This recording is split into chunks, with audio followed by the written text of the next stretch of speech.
vamos a dar inicio a la última mesa del día de hoy. Esta mesa se titula Los problemas del sector externo argentino en la coyuntura actual. Tenemos el gusto, el placer de que nos acompañe el rector de la universidad, Alejandro Villar, que va a dar unas palabras institucionales a modo de cierre de esta actividad. Luego tiene un compromiso previo, razón por la cual se tiene que retirar, pero una vez de este saludo institucional vamos a dar comienzo a la exposición de los profesionales. Bueno, sin más, Alejandro. Gracias. Bueno, buenas noches a todas y a todos, buenas tardes, buenas noches. En primer lugar, quiero agradecer la presencia de los panelistas que nos honran con su presencia hoy aquí en este rincón del conurbano bonaerense y darle la bienvenida a todos y todas los que son que están aquí por estas jornadas, y veo también muchos alumnos, graduados, docentes de la universidad. Estas jornadas, la verdad que ya son una tradición en la Universidad Nacional de Quilmes y han tenido y siguen teniendo un gran éxito, no solo por la concurrencia, sino porque han siempre sabido abordar temas que tienen que ver con la agenda pública, con la agenda académica, y en este caso no es menor, digamos. Nosotros estamos convencidos que la universidad como institución tiene el deber de ser un actor que en el ámbito público genere espacios para el debate, para el pensamiento crítico, para plantear problemas, para resolver problemas, para realizar alternativas. Y en este marco, estas jornadas, y particularmente en estos tiempos donde la economía se ha vuelto de nuevo un problema central para todos los argentinos en nuestra vida cotidiana, estamos todos permanentemente viendo qué va a pasar con la economía, preguntándole a los oráculos y nadie nos dice qué va a pasar, pero sí sabemos las cosas que están pasando. Y también, digamos, es importante que todos en la comunidad universitaria seamos conscientes que el presupuesto que el Congreso está tratando y que seguramente va a aprobar, si no es hoy será mañana, entiendo, es claramente insuficiente para el sistema universitario argentino, no solo para esta universidad, sino para todas las universidades. Quiero compartir con ustedes que el Consejo Interuniversitario Nacional, que es el Consejo de Rectores, que reúne a todos los rectores y rectoras de las universidades públicas, aprobó por unanimidad una propuesta de redistribución del presupuesto, reasignando partidas del presupuesto del propio Ministerio de Educación, lo que permitía, ¿sí?, a todas las universidades contar con los recursos necesarios para afrontar un 2019 simplemente para poder funcionar.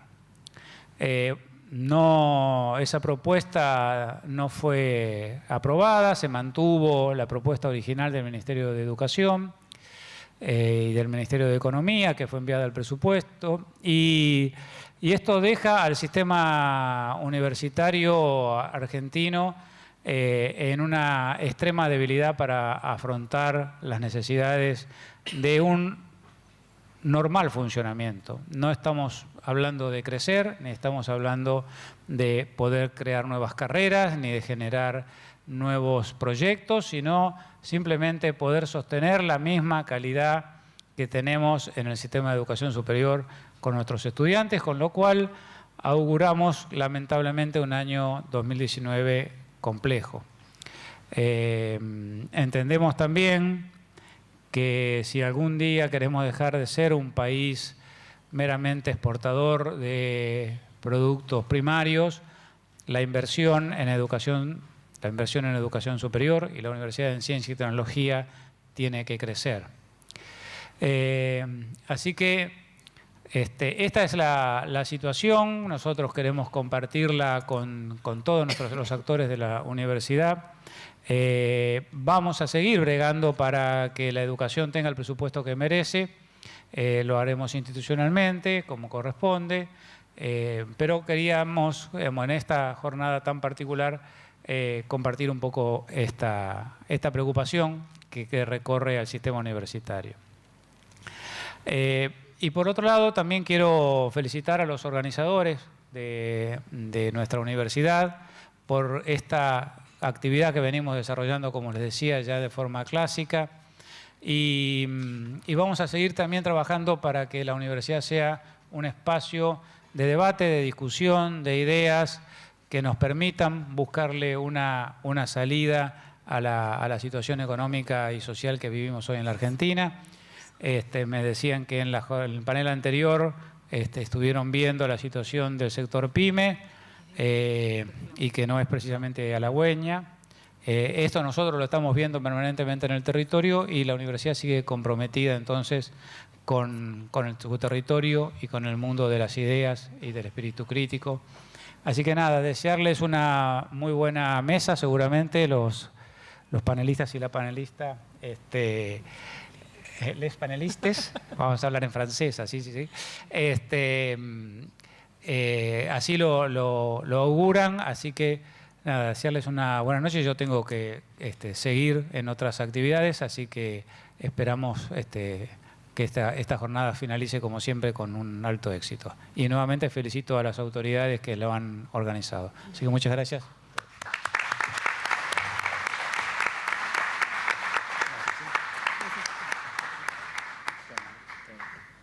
Tenemos previsto entonces para esta mesa el siguiente orden.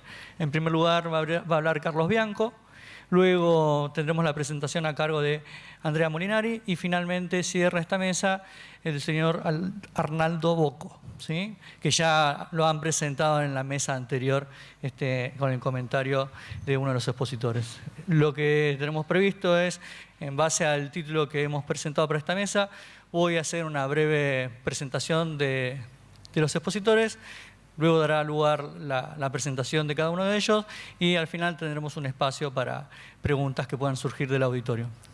Entonces, respecto de Carlos Bianco, les cuento su perfil. Él es licenciado en Comercio Internacional de la Casa, tiene estudio de posgrado en Economías Latinoamericanas de CEPAL, en Chile, y Macroeconomía para el Desarrollo, de la Fundación Getúlio Vargas de Brasil.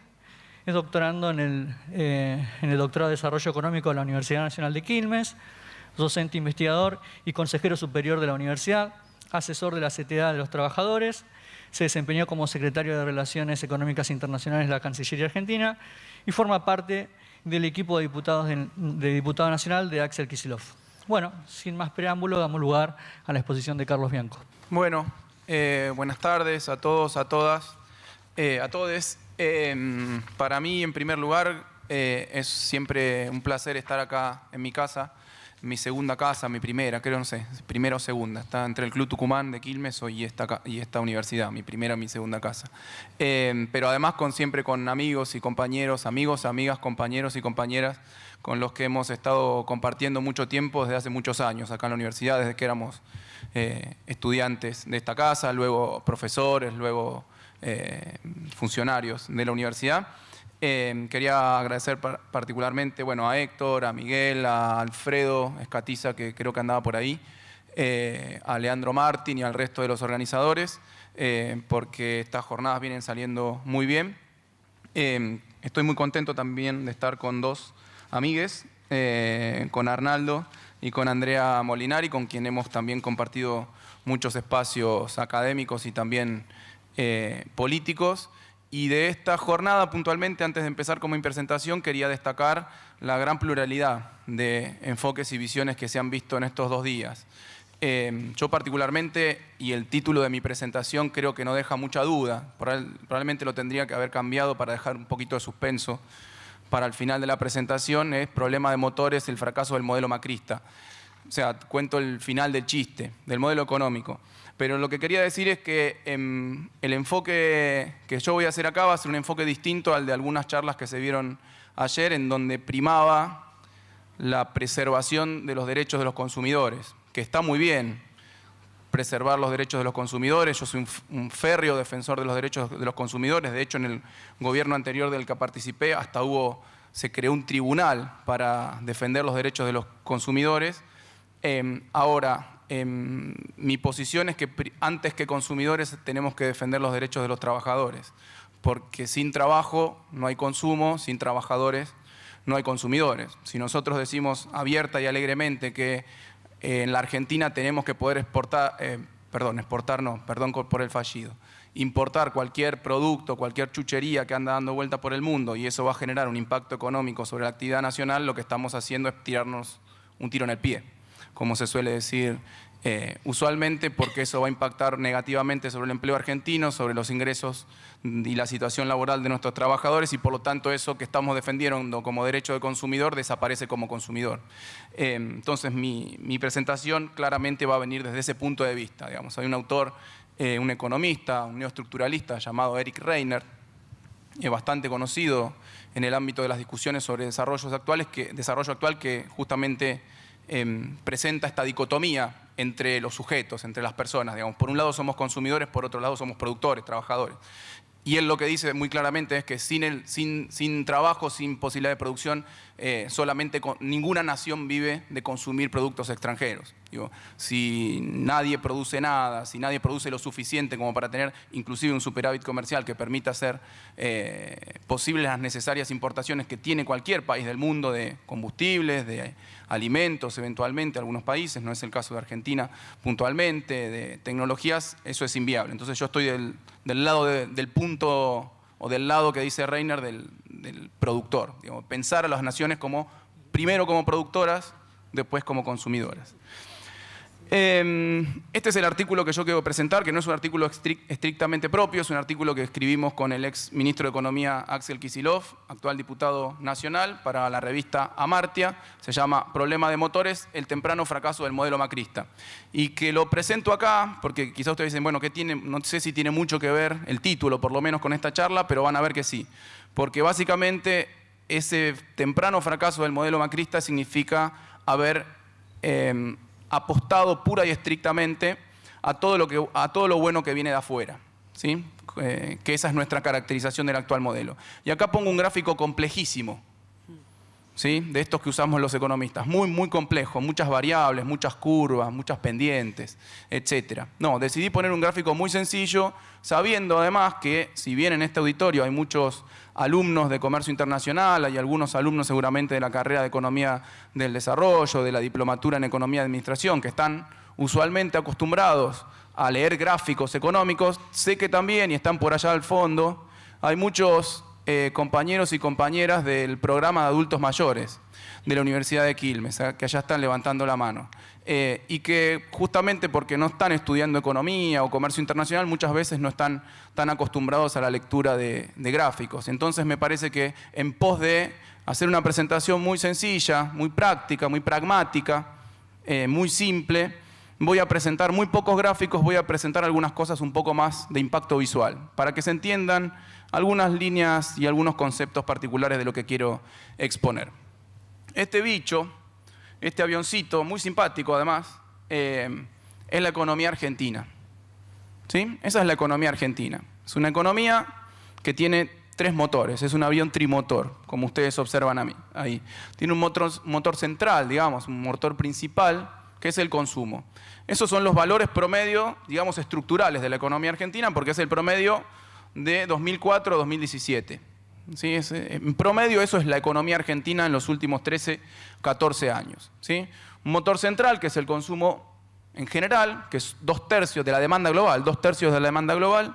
La gran mayoría es consumo privado, 56%, de ese 66, el 56 es consumo privado y el 10% es consumo público. Consumo privado es lo que consumimos nosotros diariamente, con nuestro salario, con nuestros ingresos, con nuestras jubilaciones, pensiones, con nuestras asignaciones. El consumo público es el consumo que hace el Estado, ¿sí? El gobierno nacional, los gobiernos provinciales, los gobiernos municipales. Ese es el motor central de la economía, que a algunos les puede gustar más o gustar menos, pero eso es lo que hay, digo.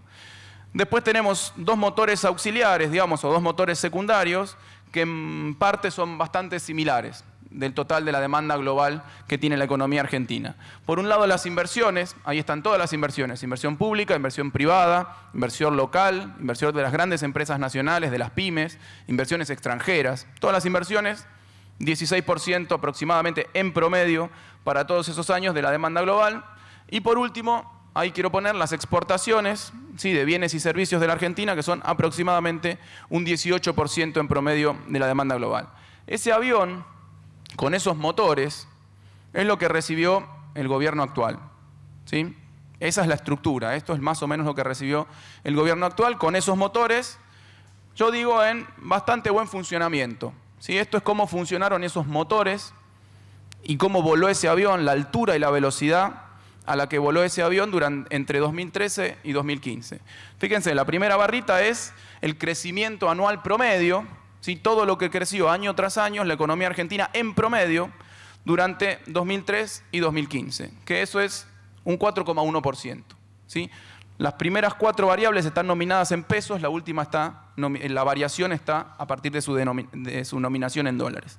Después los dos segundas columnas, la segunda y la tercera columna, es el consumo. Consumo privado más consumo público, las dos crecieron a un ritmo del 5,2% durante ese periodo. ¿Sí? El motor principal, digamos, estuvo funcionando, marchando a esa velocidad. Después tenemos la inversión bruta interna fija, que es la inversión total, como se lo conoce técnicamente, de la economía argentina, que estuvo creciendo más rápido inclusive. Ese primer motor auxiliar estuvo creciendo más rápido, al 7,8%. Quiero decir que estos son datos actuales del INDEC.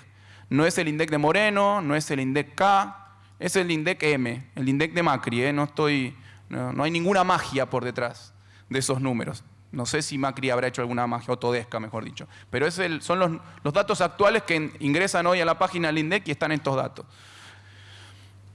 Y ahí después están las exportaciones, que a pesar de lo que dicen siempre, o lo que se dijo muchas veces, de que la Argentina estaba fuera del mundo, las exportaciones en el periodo 2003-2015 crecieron en promedio 5,5%, muy por encima del crecimiento de las exportaciones mundiales, bastante por encima del crecimiento de las exportaciones mundiales, llegando a un pico en el año 2013. Entre 2003 y 2013 las exportaciones argentinas se triplicaron.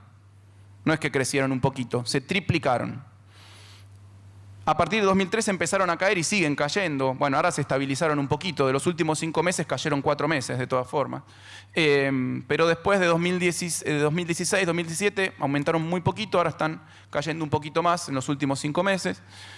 Pero durante ese 2013-2015 cayeron bastante las exportaciones, puntualmente porque cayeron los precios de los productos que Argentina exporta. Básicamente los principales commodities agrícolas de exportación. Soja, trigo, maíz, girasol, etcétera. Cayeron los precios internacionales, que es algo que uno no maneja, y eso impactó negativamente sobre las exportaciones. Lo que quiero decir es que ese avioncito, ese simpático avioncito que veíamos antes, llamado Economía Argentina, durante estos años de los gobiernos llamados kirchneristas, nacionales, populares, populistas, que le dicen algunos, creció, tomó buena altura, ¿sí?, con una buena marcha, con los motores funcionando razonablemente bien, digo yo, con un montón de problemas, con un montón de insuficiencias. Había que mantener el modelo 30 años más probablemente para ser un país desarrollado, pero se mantuvo en vuelo, ganó altura, a buena velocidad. Estábamos yendo a destino, digo yo. Era un avión que estaba rumbeado, yendo a un destino, ¿sí?, de transformar a Argentina en un país industrial e inclusivo. Esto lo paso. Me quedo de otra presentación, ¿no? Porque si no, no quiero politizar tanto. Vieron que la política es tan fea, ¿no?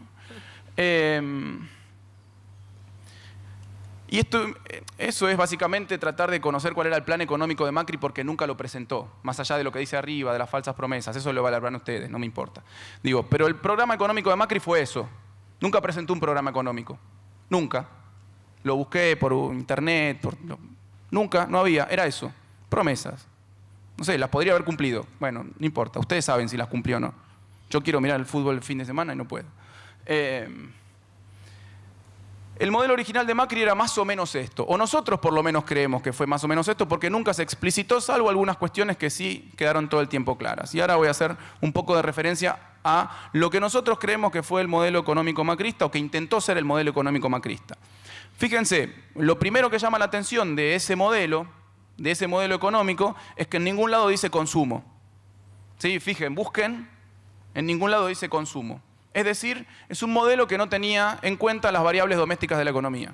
El consumo privado ni el consumo público, las principales variables domésticas de la economía. No lo tenía en cuenta, no existía, ¿sí?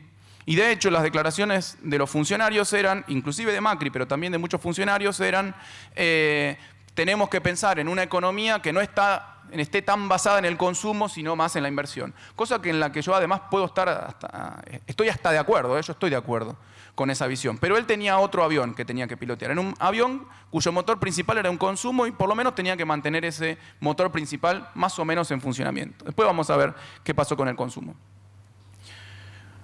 Estos eran los 3 pilares en los que creyó Macri que podía basarse la economía argentina, ¿sí? Que es como buen modelo neoliberal, esto es un modelo neoliberal clásico, piensa que todo lo bueno que puede sucederle a un país viene de afuera, que nunca los propios argentinos, los propios connacionales podemos tener nada bueno para ofrecernos a nosotros mismos. Y que por lo tanto lo bueno tiene que sí o sí venir de afuera. ¿Qué era lo bueno que pensaba Macri o que decía Macri y su equipo económico, ese mejor equipo económico de los últimos 50 años? Que teníamos que recibir una lluvia de inversiones, o que íbamos, no decíamos que queríamos, que vamos a recibir una lluvia de inversiones, ¿sí? Como pata principal del crecimiento. Y para eso había que generar un shock de confianza en los mercados internacionales, en las principales potencias, y actuó en consecuencia. Fue a Davos, fue a todos los foros internacionales, se reunió con todos los presidentes, pidiéndole inversiones, como si los presidentes de otro país, salvo China, pudieran definir las inversiones en el exterior. Ese creo que es el primer gran error.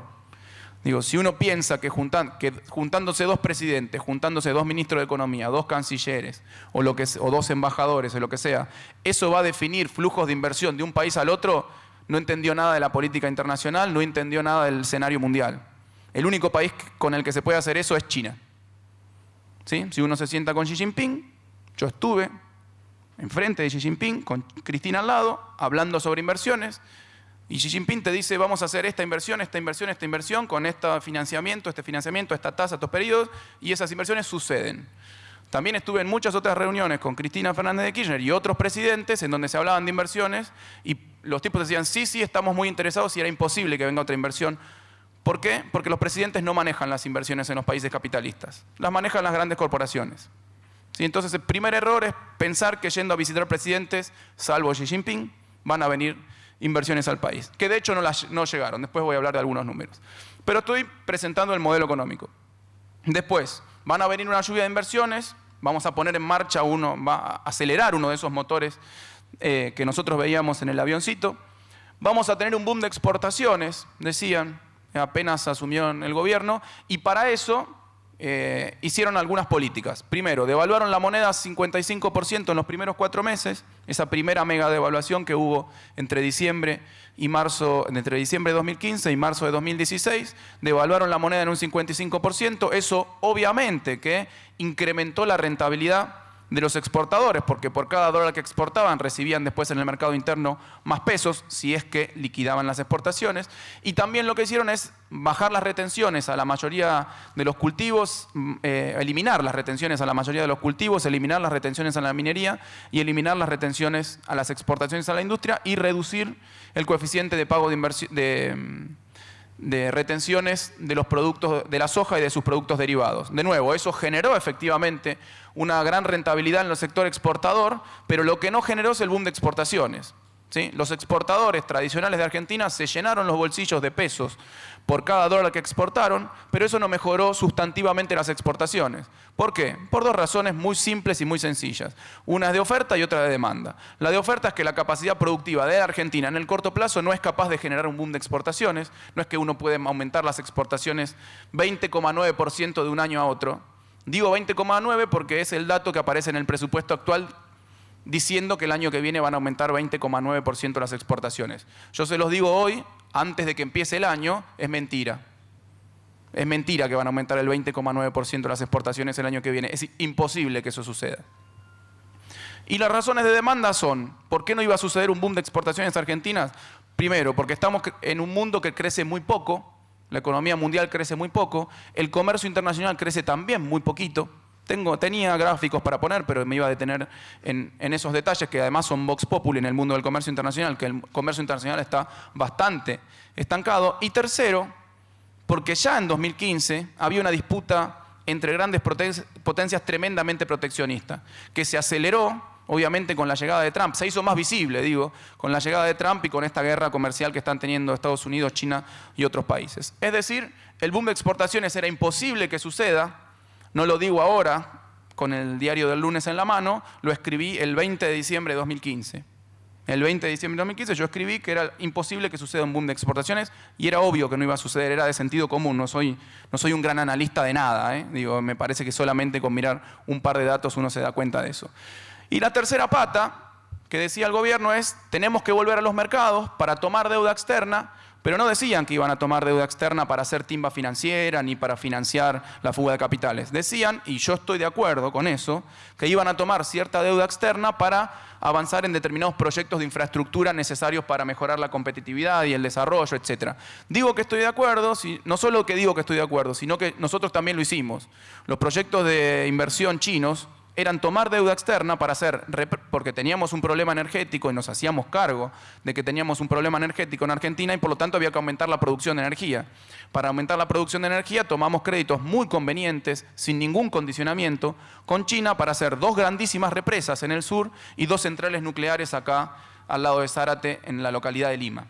¿Sí? Entonces yo no estoy de acuerdo, no estoy en contra de tomar deuda externa. El problema de la deuda externa, después acá tenemos al experto que es Arnaldo, es la magnitud en que tomás la deuda externa, las tasas a las que tomás la deuda externa, las condiciones que te imponen para darte deuda externa y sobre todo a qué dedicás la deuda externa. Si dedicás la deuda externa a financiar la fuga de capitales y el déficit comercial, en el corto plazo vas a tener un problema. Si dedicás la deuda externa a aumentar tu capacidad productiva o el aumento en la producción de energía, me parece que es un uso bastante racional y bastante correcto de la toma de deuda externa en determinadas proporciones. Pero esto era lo que decían ellos, sus principales 3 pilares de crecimiento, con eso íbamos a lograr el crecimiento. Ahí se borró, se me desconfiguró un poco, le pone suspenso además. Lo que iba a empezar a funcionar desde el punto de vista de un neoliberal es la teoría del derrame. La teoría del derrame es una teoría muy simple, muy sencilla, muy lógica en su propia estructura, digamos, pero que tiene un problema que nunca sucedió en el mundo, la teoría del derrame. Lo que dice la teoría del derrame es lo siguiente: si los ricos son más ricos, ¿sí? Si yo hago una transferencia de ingresos a los ricos, y eso es lo que sucedió además, una transferencia de ingresos de los más pobres a los más ricos, esos ricos van a tener mayor capacidad de ahorro. Y con esa mayor capacidad de ahorro va a aumentar la inversión. Y con la inversión se van a generar más empleos y de esa forma va a derramar la riqueza desde los más ricos hacia los más pobres. Hay un problema, y Keynes lo ponía, Keynes, principal economista del siglo XX, lo ponía en términos muy sencillos. Decía, puede suceder algo entre la copa de vino y la boca. Puede suceder algo entre la copa de vino y la boca, que se te caiga el vino en la camisa. ¿Sí? Puede aumentar el ahorro eventualmente si vos enriqueces a los más ricos, pero nada de eso asegura que ese ahorro se transforme en inversión. Por ejemplo, lo pueden fugar a un paraíso fiscal, a una guarida fiscal, o lo que sea, o lo pueden poner en la timba financiera en vez de invertirlo productivamente. Bueno, yo creo que una de las cosas que pasó es que le llenaron a los ricos la copa de vino y los tipos se hicieron una bacanal de vino tirándose el vino encima, o llevándose el vino a cualquier lado, menos a invertirlo productivamente en la Argentina. Esa teoría del derrame obviamente no funcionó nunca en la historia, digamos. Siempre hay un espacio entre la copa y la boca. Pero si funcionara, suponiendo eso era lo que iba a llevar a la pobreza cero, que ahí está también cortado. ¿Sí? Este era el modelo que tenían en la cabeza. Y yo digo, probablemente tenían buenas intenciones de que esto suceda. El problema es que no estaban leyendo el escenario internacional y no pudieron lograr, no solo que funcione la teoría del derrame, que yo digo nunca funcionó, no pudieron llegar ni al crecimiento. Sí, al paso previo para que funcione la teoría del derrame. Porque la economía argentina en el 2016 cayó, en 2017 recuperó un poquito y ya este año el propio gobierno, no lo digo yo, no, lo dice el FMI y lo dice el propio gobierno, es decir, no quedan dudas que va a caer y que el año que viene va a caer de nuevo.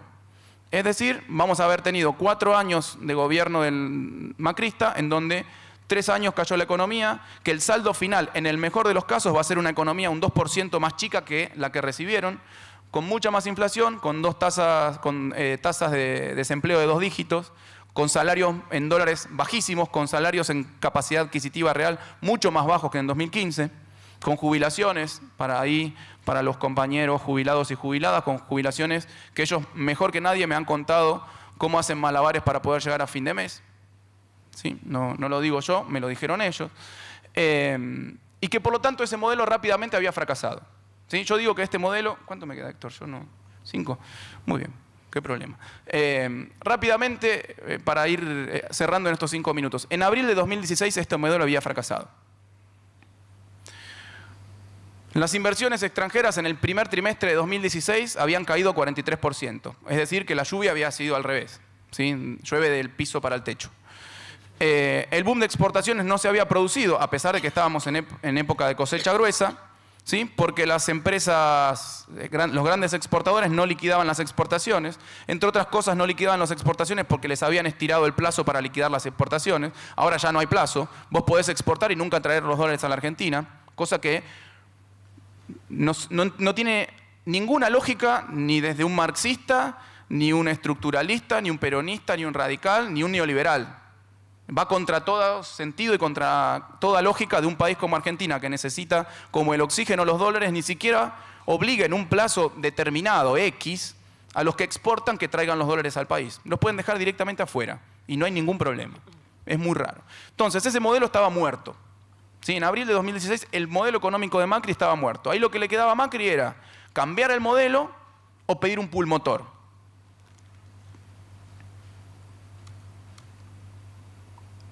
Hay un montón de números, la presentación era larguísima, la achiqué un montón, etc. El consumo está muerto, no lo tengo que explicar. Uno va a los datos del INDEC y está ahí. Cómo viene cayendo, ahí lo contaba Ariel con el caso de las pymes, lo contaron los secretarios de producción, los directores de producción que tuvimos antes. El caso de las pymes, cómo no pueden vender nada, que les cayeron las ventas. La inversión está parada. ¿Quién va a invertir hoy productivamente, con unas tasas de interés del 70%, con una capacidad ociosa de entre el 40 y el 50%, corregime Ariel, si no es así, en todos los sectores industriales? Es decir, hay máquinas que están paradas. ¿Quién va a comprar una máquina nueva? Si vos tenés máquinas desenchufadas, peor. Tuve el fin de semana pasado en Coronel Suárez, en la fábrica de Adidas que cerró, y ya no solo que desenchufan las máquinas porque no producen, la estaban vendiendo por chatarra, máquinas que habían comprado nuevas, importadas, hace 4 años, para producir para Adidas. La están trozando, literal, las están trozando y vendiendo al peso. Inversiones nuevas. ¿Por qué? Porque la expectativa es que no van a producir más zapatillas. No es que, bueno, pasa la crisis y volvemos a producir. Están trozando las máquinas y vendiéndolas al peso. Como la comida, ¿vieron? Al peso las venden, por chatarra. Las exportaciones aumentaron un 2 y pico en el 2016. Eso no es un boom de exportaciones. Aumentaron un 0,9. En el 2017 tampoco es un boom de exportaciones. Y de los últimos 5 meses, como les decía, están cayendo 4. Es decir, que los 3 grandes, el gran motor de la economía argentina, el consumo, y los 2 motores auxiliares de la economía argentina, la inversión y las exportaciones, están parados o con un ritmo mucho menor al que venían funcionando. ¿Cuál es el resultado? Obviamente que la economía está en crisis. Y para sostener macroeconómicamente el modelo y los desequilibrios externos que generó este modelo de endeudamiento, no tuvo mejor idea Macri, obviamente la única en el marco de ese modelo que tiene esa ideología neoliberal, que una vez que los mercados, como ahora seguramente va a mostrar Arnaldo, no le prestaron más a la Argentina, ¿sí? Los prestamistas, los especuladores voluntarios no le prestaron más a la Argentina porque estaban viendo que había mucha posibilidad y existe una gran posibilidad de que Argentina no devuelva esa deuda externa o tenga muchas dificultades para devolver esa deuda externa, que vino el FMI. ¿Sí? Hubo que ir a pedirle la escupidera, esto no es un término muy académico, pero bastante visible, ¿no? Bastante explicativo. Hubo que ir a pedirle la escupidera al FMI. Esperen que quiero mostrar algo antes. Me lo olvidé. Bueno, estaba la comparación de cuánto había crecido la economía ahora y las distintas... acá está, sí, acá está, más adelante. Fíjense, comparar rápidamente, estos son los 2 mejores años del macrismo, 2016-2017. Ahora vienen los peores, 2018-2019. Pero no tenemos los datos finales, así que puse los datos hasta 2017. ¿Cuánto creció la economía durante los gobiernos anteriores? 4,1. ¿Cuánto creció en esos 2 años? 0,5. ¿Cuánto creció el consumo privado? 5,2.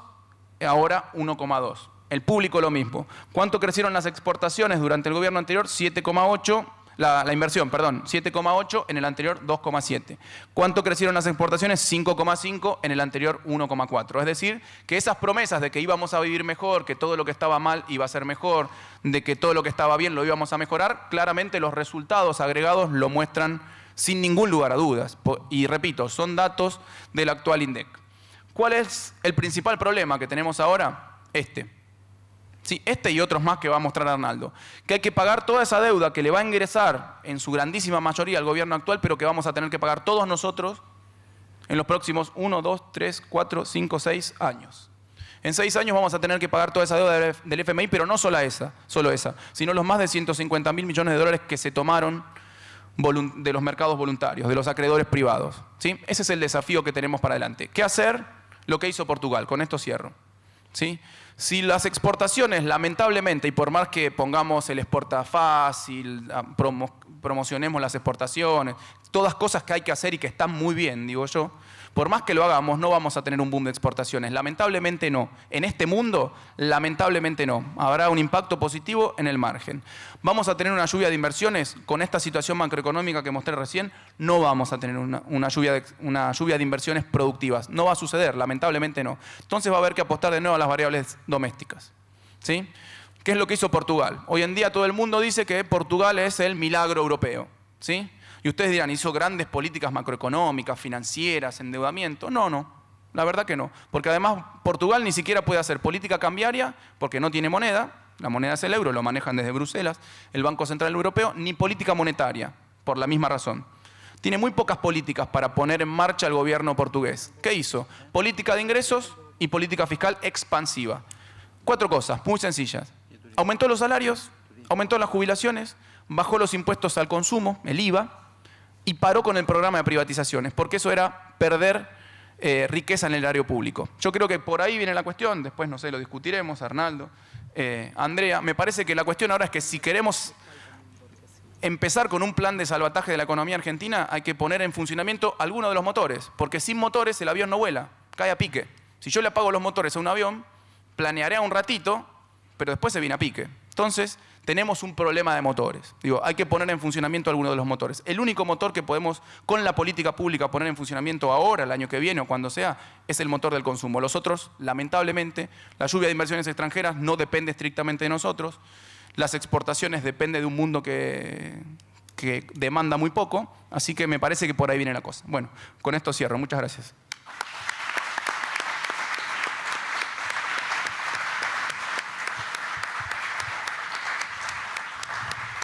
Muchas gracias, Carlos. Mientras Andrea se ubica en el lugar y prepara la presentación, voy a pasar a comentar sus antecedentes. Ella es investigadora del CONICET y tiene un doctorado en Economía de la Universidad de Sussex. Su principal campo de estudio es la economía internacional, con un enfoque en integración regional, comercio, inversión y producción.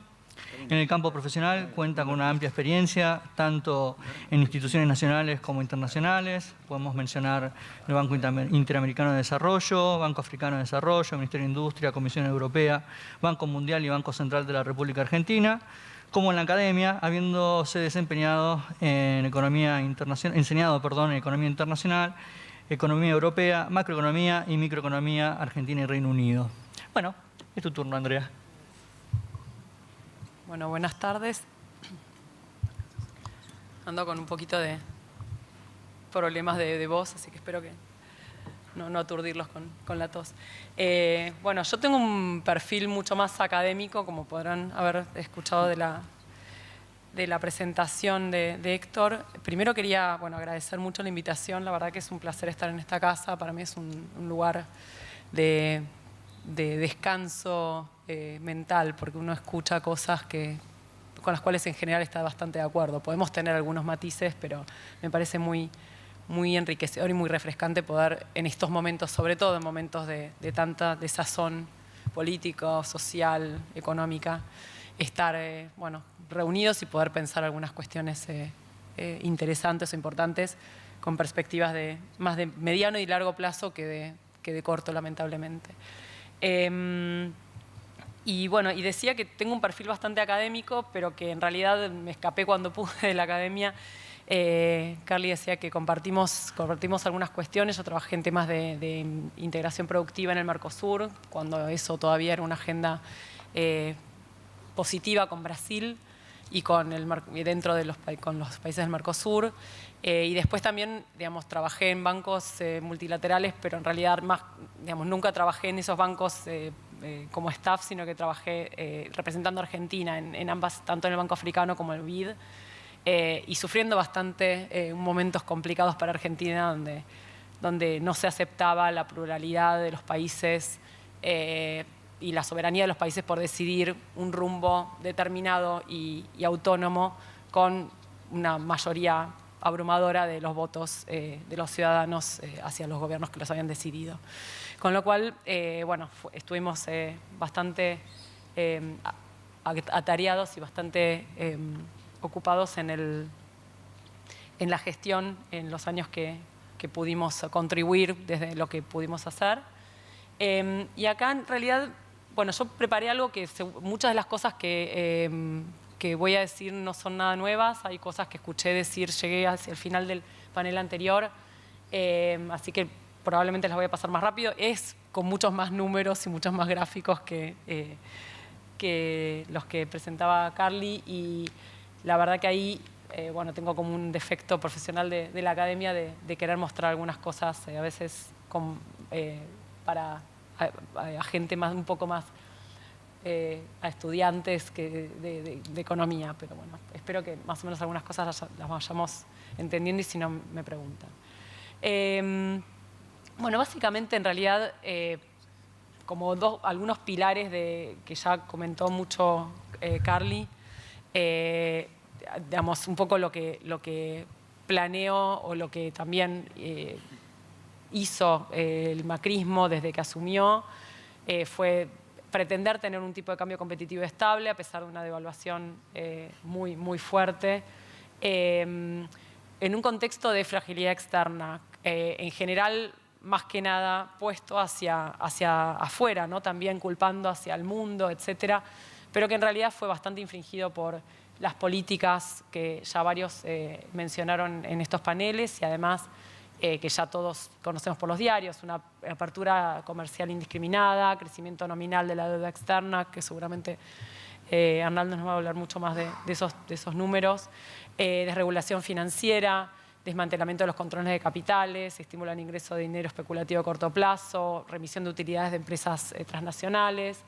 y costo de reservas de la conversión del EVAC o de algunas de esos papeles emitidos por el Estado a dólares. Con lo cual, estamos dentro de un contexto de fragilidad externa extrema. Algunos analistas, no solo del campo popular, sino también del otro lado del charco y del otro lado de la grieta, dicen también estar preocupados por la sostenibilidad, sobre todo de la deuda. Acá tenemos algunos números de cuenta corriente. Acá en realidad, digamos, como un poco para mostrar qué es lo que tenemos. Tenemos comercio y lo que sería intereses de la deuda o de intereses de pago de la deuda. La mitad, básicamente, como ven, desde el 2006 en adelante, no es que hemos tenido superávit, pero en comercio, pero básicamente lo que es importante ver es que el déficit de cuenta corriente cada vez se hace más negativo, cada vez aumenta más el déficit, y que se prevé que se proyecta que para este año sea más o menos, alcance más del 6% del PBI. La verdad que esto es preocupante por un tema, no necesariamente de que sea, digamos, que sea bueno o malo, pero por una cuestión de la deuda nos pueda llegar a ser, y los pagos de deuda pueden llegar a ser la sostenibilidad macroeconómica complicada y explosiva. En cuanto a comercio, acá lo que tenemos es la evolución desde el 2001, comercio total de Argentina. Sí tenemos las Expo en rojo, las Impo en azul. Las Impo han aumentado bastante en los últimos años, sobre todo repuntando desde el macrismo. Ahí tenemos solamente un par de datos, pero después en el gráfico chiquitito tenemos también algo un poco más importante. Sí se muestra el gráfico más chiquito muestra una desaceleración de la Simpo también, y una expo totalmente planchadas, lo cual es preocupante. Tenemos un déficit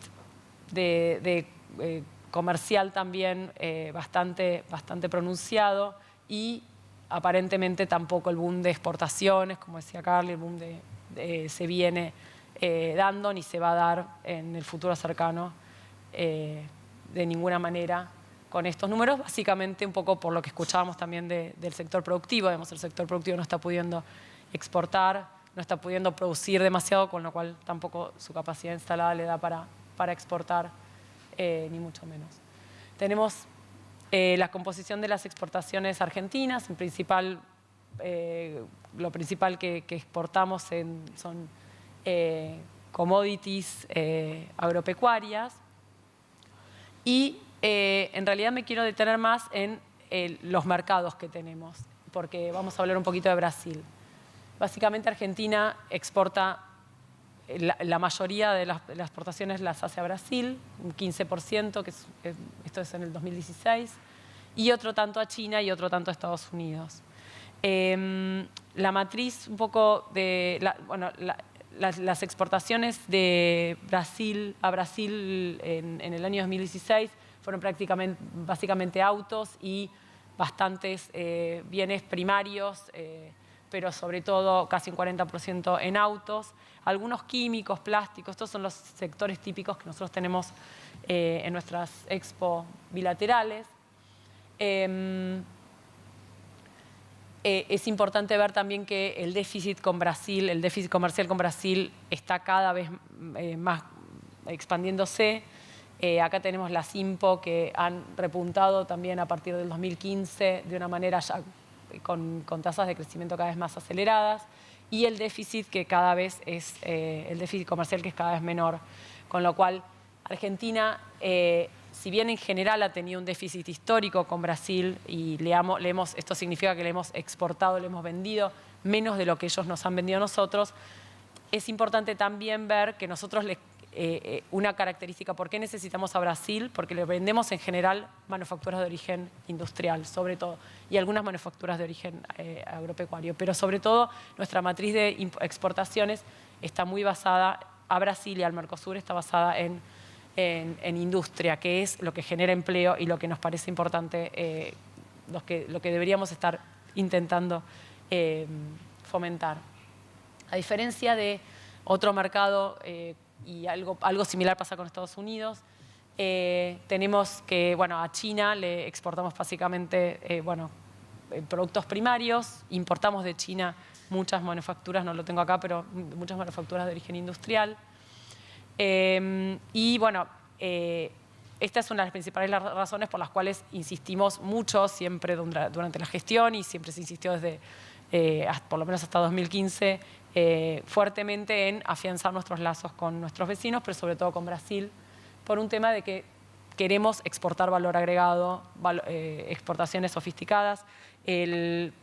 Brasil explica recientemente el 43% de las exportaciones con contenido tecnológico medio y alto de las exportaciones argentinas. Eso significa que si nosotros queremos exportar mayor valor agregado y bienes que tengan alto contenido tecnológico, tenemos un gran mercado, seguíamos teniendo por lo menos hasta hace recientemente un importante mercado en Brasil, en nuestro principal socio comercial. Pero ¿qué pasó en Brasil? Brasil empezó con un proceso, ya sabemos, de degradación política casi simultáneo y aún tal vez peor que Argentina, en términos institucionales, en términos políticos. En lo económico comenzó con también un proceso de apertura comercial, planteando la reducción de aranceles y barreras no arancelarias, con una intención de flexibilizar al Mercosur hacia una zona de libre comercio. Después vamos a hablar un poquito también de este tema. Y también planteando acuerdos bilaterales que, digamos, ninguna de estas ideas son nuevas porque fueron planteadas por otros gobiernos en simultáneo del Mercosur, pero bueno, son como de las ideas que se han escuchado en la prensa en los últimos meses o en las últimas semanas, en realidad semanas, ¿no? Porque Bolsonaro tampoco es que tiene tanto recorrido electoral, frente a la presentación de plataforma de Bolsonaro. Bueno, gana Bolsonaro, el primer día luego de las elecciones, su ministro de Economía plantea que el Mercosur es ideológico y no será prioridad, que ellos van a plantear un comercio abierto y renegociaciones con el mundo, que no vamos a ser prisioneros de relaciones ideológicas, haremos comercio, como si eso no fuera ideológico igualmente. Que la Argentina, ni el Mercosur, ni Bolivia, de hecho hasta mencionó a Bolivia y Venezuela, y la periodista de Clarín le decía, pero no están en el Mercosur, pero bueno. No están en estos momentos. Bueno, la prioridad es comerciar con todo el mundo, etcétera, ¿no? Está sobrevalorado. Tal vez algunas de estas cuestiones se pueden matizar, digamos. Yo, en general, creo que con algunas cuestiones de casarse con ciertos bloques, tal vez nosotros hemos tenido muchos problemas de intra-Mercosur, como para tal vez plantear un tipo de integración regional más abierta dentro de lo que sería una región, por ejemplo, como Sudamérica. Pero, por supuesto, esto no quiere decir que planteemos una apertura indiscriminada como están pretendiendo nuestros presidentes. Acá me robé unas ideas que tenían un artículo reciente de la revista Bordes, de Carly con Augusto Costa y con Mariela Bembi, porque me parece que es un contraste interesante para entender un poco qué Mercosur, porque decimos Mercosur, pero igual después yo creo que hay que matizar un poco, por eso lo pongo después entre comillas, ¿no? Si es Mercosur, qué países vamos a trabajar, con qué países deberíamos apuntar a tener relaciones dentro de la región, siempre pensando en la región con nuestros socios de integración sur-sur, no estamos pensando en una integración norte-sur. Y básicamente se plantean dos modelos que con mayores o menores matices se han planteado desde toda la historia del Mercosur. El primero es el modelo neoliberal que gestó el Mercosur y que la verdad que trajo bastantes problemas una vez que vinieron los gobiernos progresistas para poder tratar de trabajar con esas herramientas, basados en ventajas competitivas, apertura comercial indiscriminada, hacia terceros países y planteando una liberalización también intrabloque, que es lo que en estos momentos igual termina reforzando un poco al bloque, como voy a decir más adelante. Un incentivo a la inversión extranjera. El modelo progresista, en realidad, del Mercosur progresista, de los gobiernos que siguieron a la poscompatibilidad, kirchneristas, populistas, como los queramos llamar, plantea un modelo basado en la industrialización, con producción con valor agregado, mayor contenido tecnológico, distribución de la renta de la tierra, bueno, todos estos conceptos que son por ahí teóricos, pero que realmente estaban en la base y en la raíz de el pensar nacional y popular de los gobiernos del siglo XXI, digamos, para ponerles alguna fecha temporal. En cuanto a integración regional, ¿qué es lo que implica un Mercosur neoliberal? Implica libre comercio, profundizar la unión aduanera. Esto tiene que ver con la unión aduanera, es una región más bien cerrada, con un arancel hacia terceros países, pero también la introducción de nuevos temas, que esto fue algo que se empezó a dar, no necesariamente en el Mercosur, pero sí se empezó a dar en el marco de la Organización Mundial de Comercio, que está afortunadamente en estos momentos bastante estancada para proseguir, pero que tiene tintes de meterse en cuestiones más complejas, como cuestiones de inversiones, compras gubernamentales, comercio electrónico, etcétera, y cuestiones que a los países, y patentes, bueno, un montón de cuestiones que a los países los pueden llegar a comprometer mucho más, y se están metiendo también en cuestiones, en tratados bilaterales, que ese es un poco uno de los, me parece, uno de los principales peligros que tenemos si el Mercosur decae. Y el Mercosur progresista trabaja sobre un mercado ampliado, cooperación sur-sur, en tanto no solo en términos, tal vez pensando en términos solamente económicos, también en términos de complementación, también productivos y también en términos políticos. En el relacionamiento externo lo que tenemos son relaciones norte-sur. Esto implica, bueno, vamos a trabajar con los países de un modo de explotar las ventajas comparativas o competitivas del bloque. El bloque exportará los bienes que sea, de los que sea bueno produciendo, o sea, en nuestro caso, todo lo que sean, sobre todo productos primarios, primarización. Y los países desarrollados nos van a dar todo su know-how, toda su tecnología, no para que aprendamos demasiado, sino para que podamos consumir sus bienes manufacturados. El modelo progresista plantea terceros mercados para productos locales e incorporar la ciencia y tecnología para sofisticar la producción. Bueno, ¿a qué lleva todo esto? El Mercosur neoliberal llevó, y digamos, no solo el Mercosur, pero digamos, todas las políticas neoliberales llevaron a desindustrialización, primarización, tercerización productiva, caída del empleo industrial, bueno, todo lo que estamos también observando lamentablemente en estos momentos, porque lo que tuvimos fue un Mercosur que comenzó neoliberal, siguió progresista y volvió con algunos cambios, pero bastante más neoliberal ampliado en estos momentos, y una mayor desigualdad en la distribución del ingreso, que en definitiva es un poco lo que nos importa a todos, ¿no? Por ahí uno habla mucho de números y mucho de cuestiones, pero estamos hablando de crecimiento exclusivo, no inclusivo.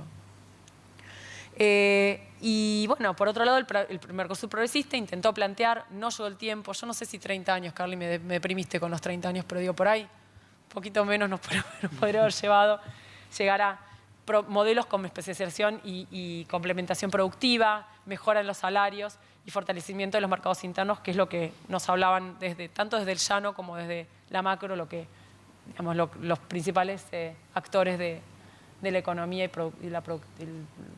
Entonces, ¿qué significa flexibilizar el Mercosur? En general, bueno, de los 4 países originales del Mercosur, me empezó a plantear Uruguay, sobre todo por presiones para negociar con Estados Unidos, después del no al ALCA, del cual se cumplieron 11 años ayer, ¿no?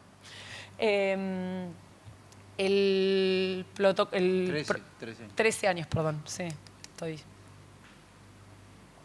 desfasado 2 años. El protocolo Europreto, que es un protocolo muy importante en el Mercosur, obliga por ahora, por suerte, y yo creo que hay que aferrarse un poco a esto, a que los Estados miembros del Mercosur puedan negociar con terceros países y no negociar en bloque. Nos obliga a negociar en bloque. Por ahora tenemos eso y yo creo que eso hay que tratar de tenerlo muy presente y tratar de pelear porque esto suceda. Las negociaciones Mercosur-Unión Europea son, bueno, de larga data, están desde hace mucho tiempo en boga, con distintas agendas, distintas ofertas. Por suerte todavía no se concretaron. Tanto el macrismo como Brasil tienen mucho más interés porque concluyan. No se sabe muy bien qué va a pasar con las elecciones europeas, pero la verdad que preocupan y también preocupan mucho a los empresarios. Hablábamos de los autos, o sea, realmente, por ejemplo, el sector autopartista está como bastante complicado y bastante preocupado. Bueno, toda la industria está muy preocupada por el posible impacto que pueden tener estas negociaciones. Y Macri también planteó un sistema más dinámico para negociar con el resto del mundo, con su asociación como miembro observante a la Alianza Pacífico y las negociaciones de la Unión Europea, que estaban bastante paradas, principalmente por la posición argentina de la gestión anterior, porque no se veía que había suficientes beneficios o beneficios ni siquiera mínimos. Bueno, esto es algo que ya escucharon hablar bastante. El empleo industrial registrado está en picada. Esto es mensual. La verdad que es hasta difícil encontrar números de empleo industrial oficial. Esto es empleo registrado y ni siquiera tengo que multiplicarlo por algún factor respecto a empleo no registrado. La verdad que es muy tremendo la perspectiva de corto plazo. Entonces, como corto plazo ya sabemos, en principio el Mercosur no parecería ser una solución, la integración regional no parece ser una solución. Es medio chistoso porque cuando uno ve a algunos funcionarios del gobierno actual dicen, bueno, estamos trabajando por la integración regional y en realidad están hablando de abrir mercados, de negociar con todos, de un poco el modelo chileno, que es como que tienen como un récord de tratados de libre comercio en su haber, que no está mal ni bien, pero la verdad que no se cuenta con la región, no es una integración regional, eso es, bueno, vendamos hacia lo que nos puedan comprar, y lo que nos pueden comprar va a ser lo que nosotros mejor sepamos hacer. Eso no necesariamente tiene que ver con un modelo productivo de inclusión, que es lo que se planteaban los gobiernos progresistas, ni mucho menos. Como dijimos, por ahora no se pueden firmar los TLC. Yo creo que al Mercosur hay que tratar de cuidarlo, de mimarlo, de tratar de, por lo menos lo que tenemos en estos momentos, seguir dentro de los foros que cada uno participa políticamente, tratar de poder preservar esto que seguimos teniendo, que igual es poco, pero que se tardó bastante en conseguir, y que se puede destruir, pero yo no sé si se puede destruir tan fácilmente, digamos. Tiene su institucionalización, y confío, tal vez soy una regionalista empedernida, pero confío en que podamos retomar algunas de estas cuestiones en un futuro, ahora ya por ahí más de mediano plazo. No se logra una fortaleza proteccionista, que era lo que se pretendía con el Mercosur progresista, pero sí se logró un mayor comercio en manufacturas de origen industrial, que, como dijimos, y como creo que también está un poco en el corazón de lo que decía Carly, es el motor de toda economía, es el motor de crecimiento inclusivo que todos los economistas que trabajamos en este campo y con esta visión más heterodoxa buscamos un crecimiento inclusivo basado en la industrialización. Algo se logró, el comercio intra-Mercosur es mucho más fuerte en términos industriales, y eso hay que defenderlo. Bueno, en la gestión yo mencioné que habíamos trabajado en cuestiones de integración productiva, un poco para comentarles de qué se trataba estas políticas que trabajábamos, un poco para poder retomar, porque yo creo que también mucho de lo que se hizo se tiene que como repensar, por supuesto, porque algunas cosas, seguro, hay muchas cosas que se hicieron mal, o no hubo tiempo, o hubo muchos condicionamientos no contemplados, pero la política de integración productiva formó parte de una agenda positiva, que venía de mucha pelea, sobre todo con Brasil, en términos comerciales. En general los empresarios sabrán mucho más de lo que estamos hablando. Era muy difícil hablar con los empresarios y decirle, bueno, no, ahora ustedes van a tratar de complementarse productivamente con Brasil. Nos decían, bueno, nos copian, bueno, no, porque son más grandes que nosotros, nos ganan el mercado. Pero la verdad que se definieron sectores sensibles, se trabajó desde el Estado como coordinador. Tal vez eso fue una pata flaca, tal vez se debería haber trabajado un poco más en el Estado como iniciador de algunas de estas políticas para poder tener algún tipo de efecto de demostración. Se definieron algunos sectores sensibles, se trabajó un poquito y mucho con las pymes también, para ver cuáles eran los problemas, cuáles eran las ventajas y desventajas de integrarnos, tanto bilateralmente como dentro del Mercosur. Todo esto, por supuesto, a nivel regional se complejiza muchísimo, porque a nivel regional son muchos más actores, muchos más países. Después, cuando el ingreso de Venezuela se intentó retomar eso, pero bueno, ya como estábamos un poco hacia el fin del mandato, fue más complicado, porque aparte no parecía que el futuro gobierno, cuando ya había sido electo Cambiemos, iba a retomar este tipo de cuestiones. También Brasil tuvo bastante violencia, la verdad que hay que decir, o sea, el tema de Brasil es complejo. Brasil es un país que en general siempre apuntó a ser multipolar, a relaciones multipolares, a relaciones donde en general dicen ahora que no priorizan a Argentina, pero en general la priorizaron políticamente, pero a nivel Mercosur se le critica no haber tenido un rol un poco más coordinador y organizador. Y entonces se trabajaba sobre distintas estrategias de integración.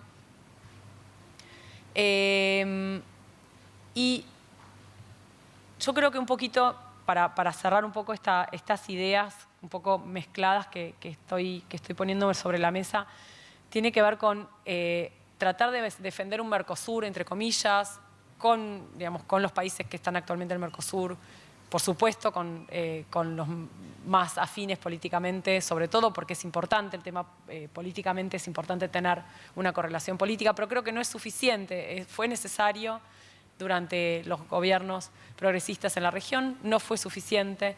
Creo que también hay un poco lo que decían en el artículo de Bordes que cité con Carly y sus colegas. Hablaban un poco de que hay que superar las prioridades de soberanía de corto plazo. Yo creo que es importante ceder la soberanía, tanto para Brasil como para Argentina, ceder soberanía, trabajar más en cooperación sur-sur, consolidar la institucionalidad regional y sobre todo trabajar sobre las asimetrías. O sea, por ahí podemos trabajar sobre un Mercosur ampliado, sobre digamos, no casarnos con ningún modelo, pero trabajar sobre países, con países como la Alianza Pacífico, si bien, por supuesto, estoy hablando medio en ciencia ficción porque no tenemos una correlación política y eso es una condición necesaria, pero me parece que hay que pensar en un Mercosur ampliado que nos pueda dar la fortaleza proteccionista que deberíamos pretender para poder crecer y para poder tener un desarrollo industrial inclusivo y productivo. También acá, un poco hay algunas cuestiones que estamos empezando a estudiar, porque la verdad que cuando uno vuelve a la academia después de la gestión es como dice, bueno, a ver, ¿qué es lo que me faltó aprender? Entonces se trata de aprender o a estudiar cosas que no tenía tiempo para estudiar. Y tiene que ver un poco con el relacionamiento con África y con el financiamiento, ¿no? Una de las cosas muy importantes que yo creo que le faltó a la integración y a los proyectos de integración fue el tema de financiamiento, más allá de financiamiento regional, ¿no? Por supuesto, están los bancos multilaterales que dan créditos con sus condicionalidades, etc. Se planteó el proyecto del Banco del Sur, que en estos momentos está bastante, bueno, está por ahora suspendido, digamos, para mí no está muerto, algunos consideran que está muerto, pero está suspendido. Hubo una idea de una mayor autonomía financiera en la región, que creo que fue muy importante, muy interesante. Nos faltan bancos, por supuesto, de desarrollo en la región. El BNDES podría también tener un rol articulador eventualmente para poder, y se intentó también que esto tuviera un elemento de integración productiva y de articulación productiva. Y también el tema de cooperación sur-sur con África, que se está empezando a gestar muy de a poquito y con los ritmos que tienen a veces las cuestiones que no son tan económicas, que tienen que ver más con cooperación tecnológica, cooperación bilateral o a nivel interregional, que creo que es un poco el camino hacia donde nosotros tenemos que empezar a pensar nuestro relacionamiento externo. Por supuesto, bueno, y con esto no estoy refiriéndome a China. China no es sur, China es China.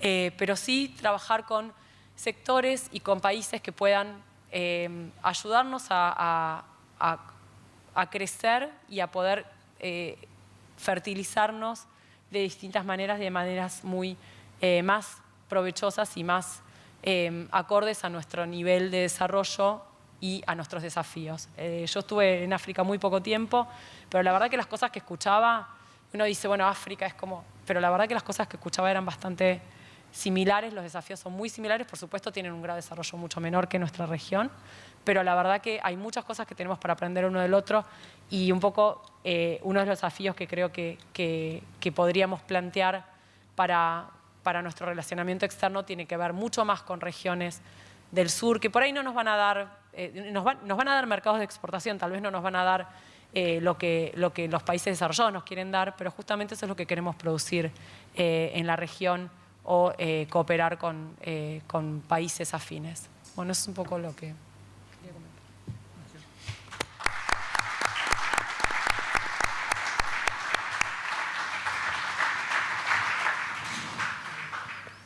Muchas gracias, Andrea.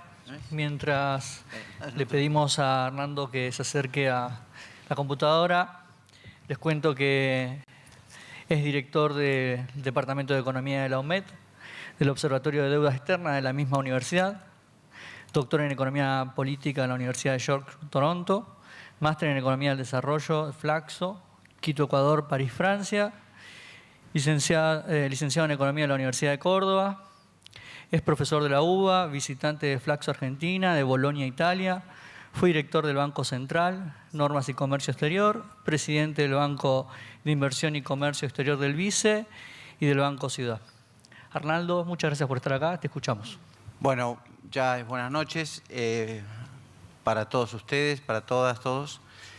Estoy muy agradecido de la invitación de participar en el cierre de estas jornadas y además los envidio la atención que están prestando porque precisamente mi presentación no es de las más alentadoras porque vamos a tocar uno de los temas más complejos que estamos viviendo.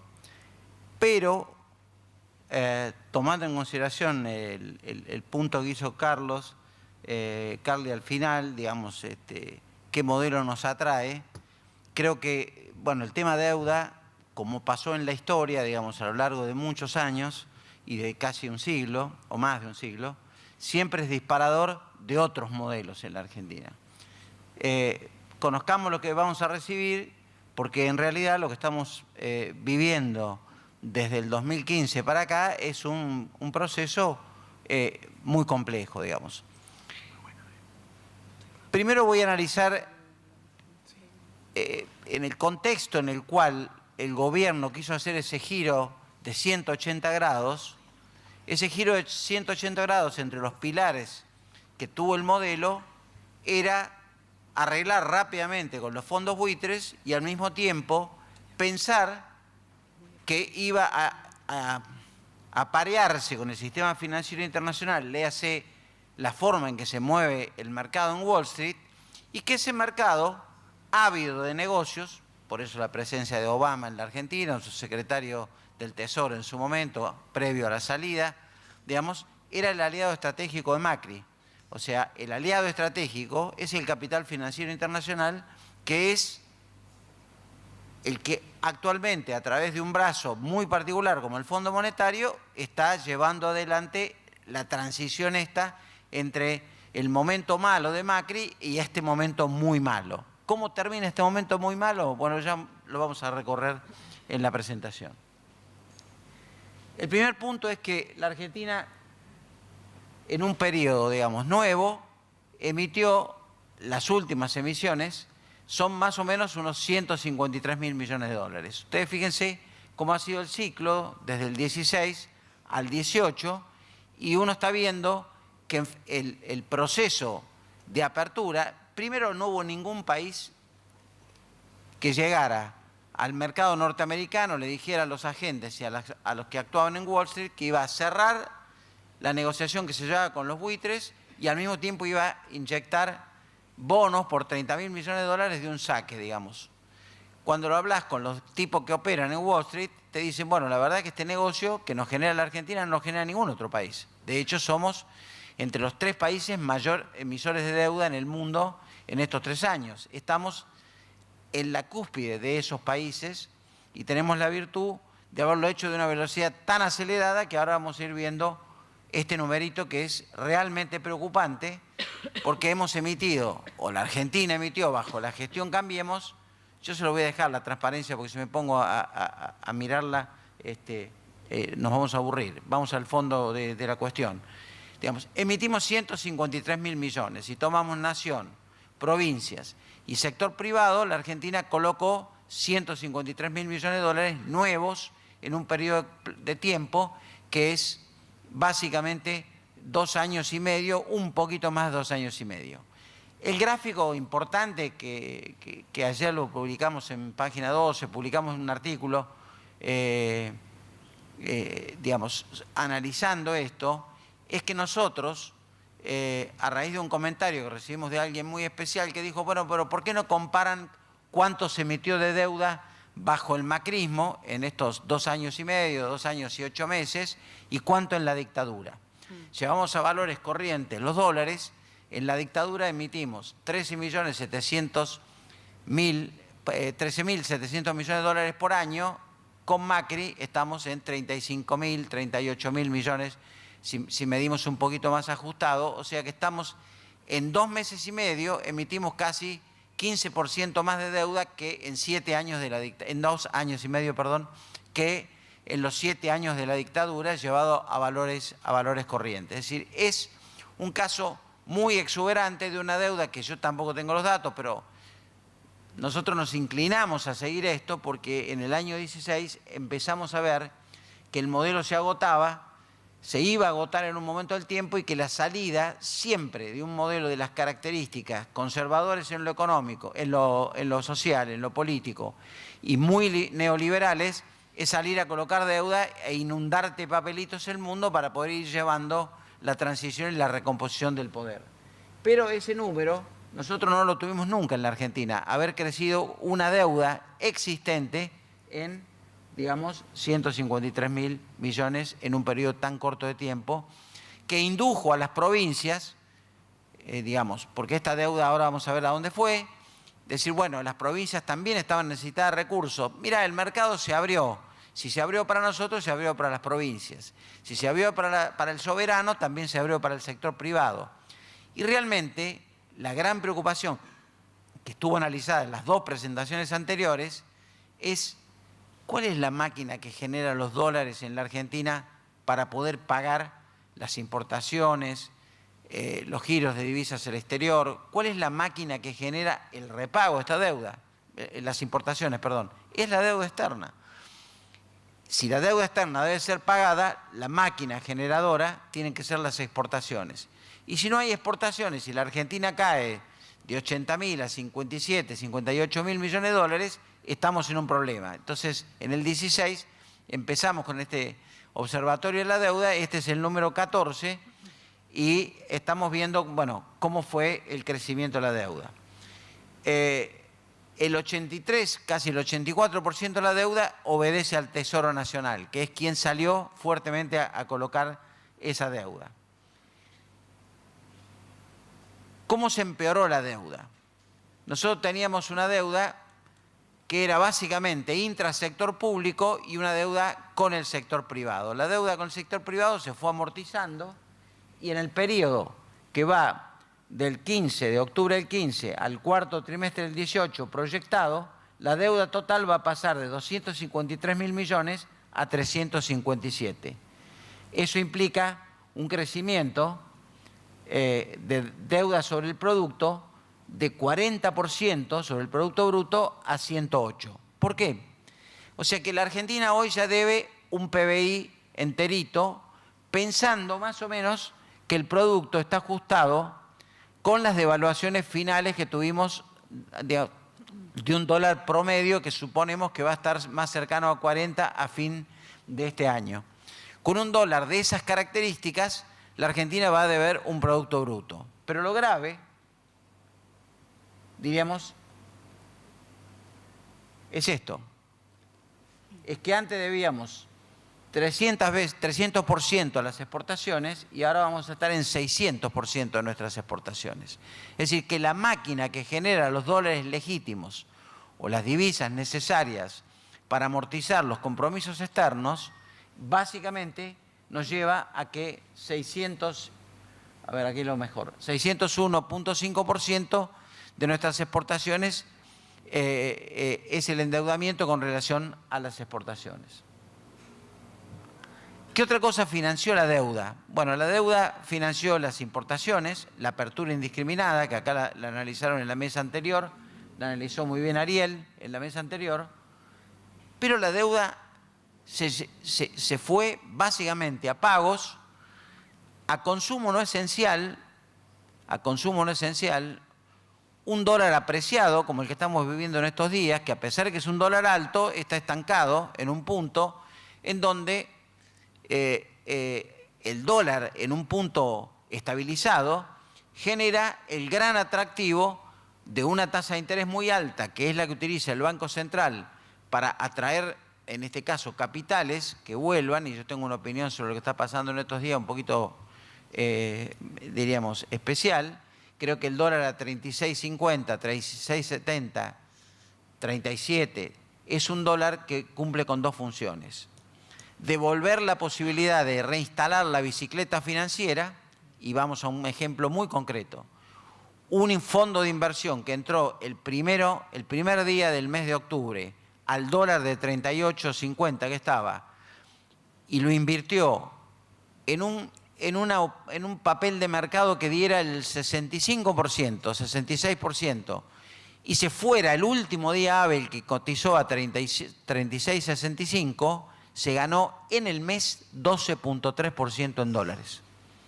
Es más o menos lo que ganaría un inversor de vanguardia en un fondo de alto riesgo en 2 años en el mundo. En la Argentina se lo llevan en un mes, en el mes de octubre.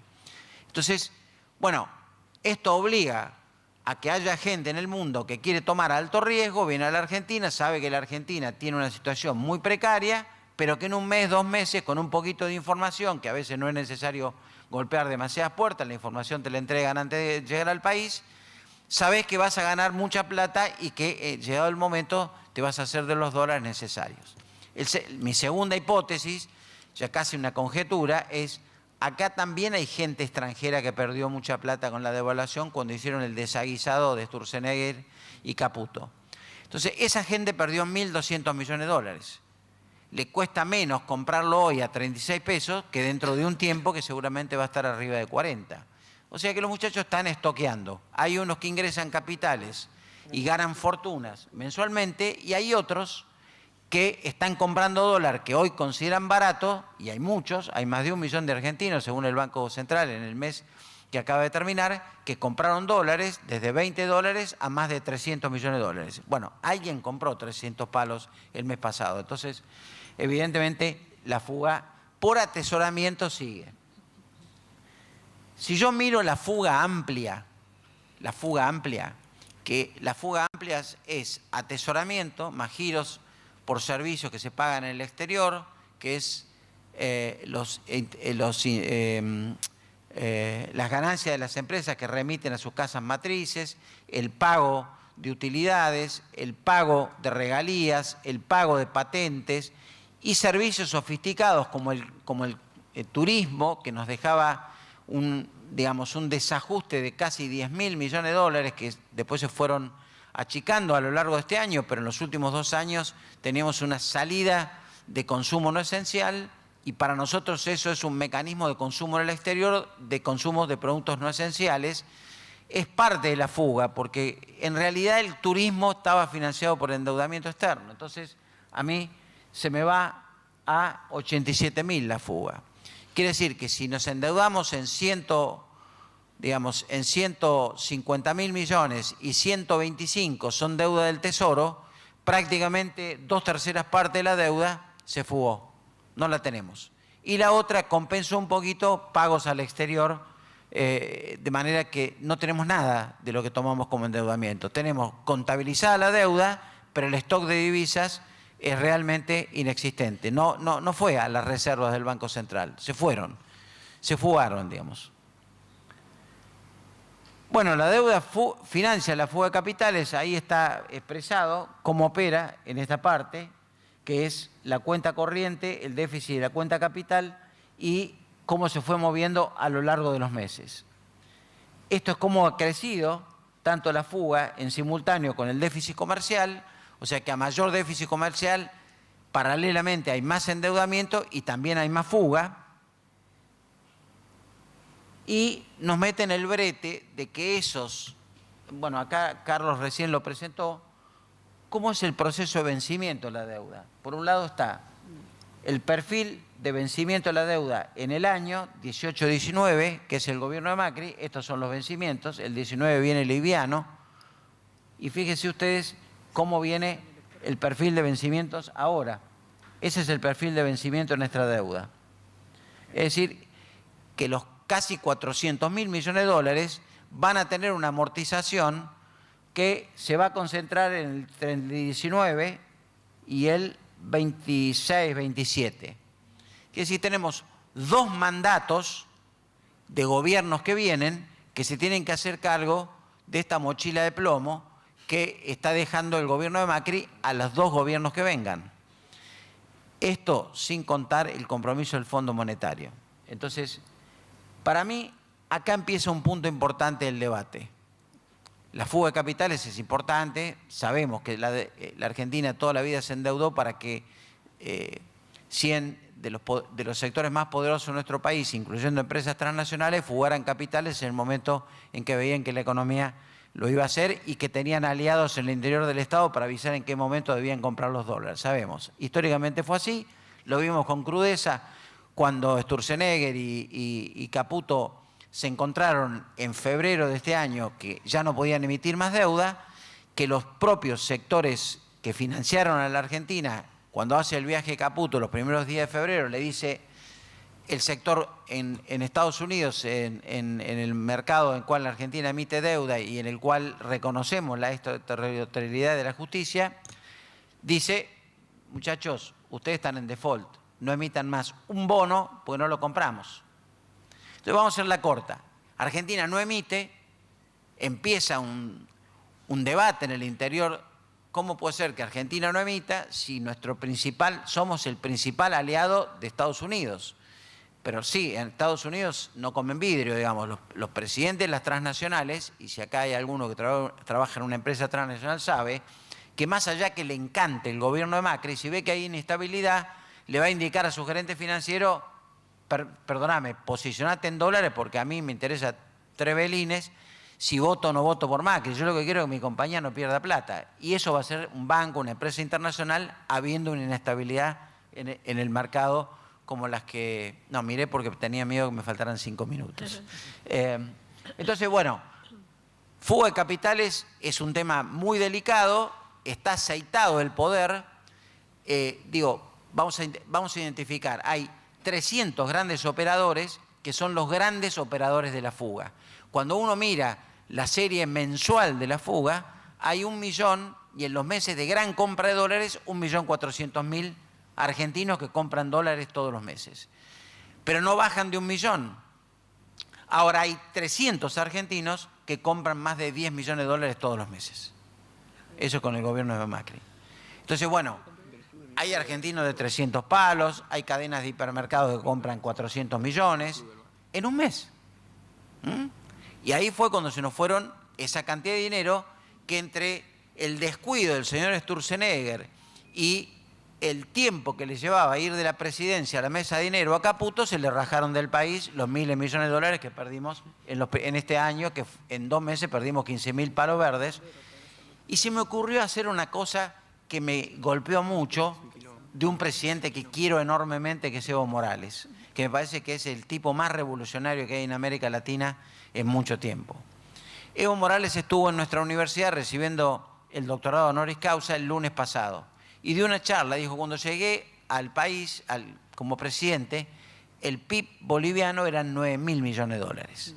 Ahora es de 39.000 millones de dólares. Y yo me agarré a la cabeza, digo, este tipo trabajó todo este tiempo, 12 años, para cuadruplicar su producto y es menos de la mitad de la guita que se llevaron los fondos y los argentinos de alto ingreso a los paraísos fiscales en 2 años y medio.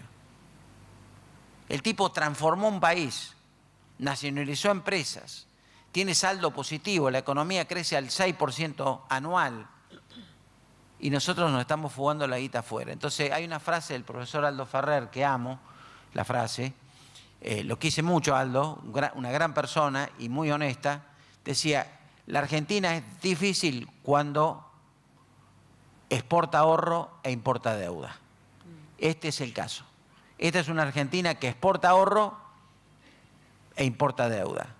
Y cuando una Argentina exporta ahorro por los valores que se estiman que están fuera de la Argentina, vamos a ser conservadores, 300.000 millones de dólares, y los que dice Estados Unidos que hay dentro, en los informes confidenciales, que son más de 100.000 millones de dólares, estamos en problemas, porque estamos ante un país que tiene una enorme capacidad de ahorro, pero también una enorme capacidad de autodestrucción de su aparato productivo, si no lo conduce alguien que ponga en caja el mecanismo, diríamos, del gran debate 1873-1875, Vicente Fidel López con los liberales.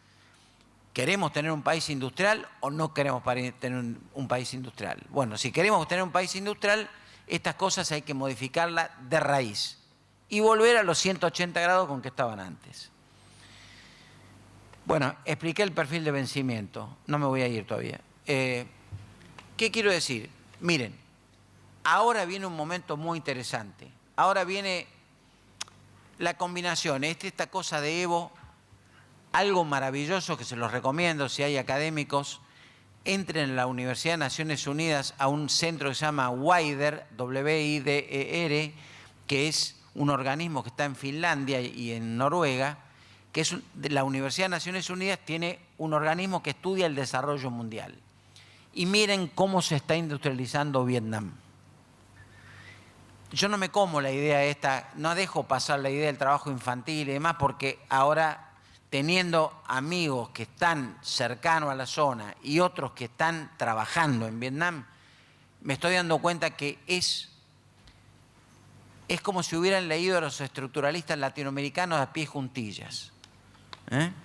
Es como si hubieran visto los papeles que se escribían en la década del 70 en la Argentina. Estado fuerte, llegás a un pueblo, tiene salud y educación con mega servicios y tiene al lado el emprendimiento fabril que empieza la cadena con financiamiento chino o con financiamiento propio a desarrollar la industria con protección.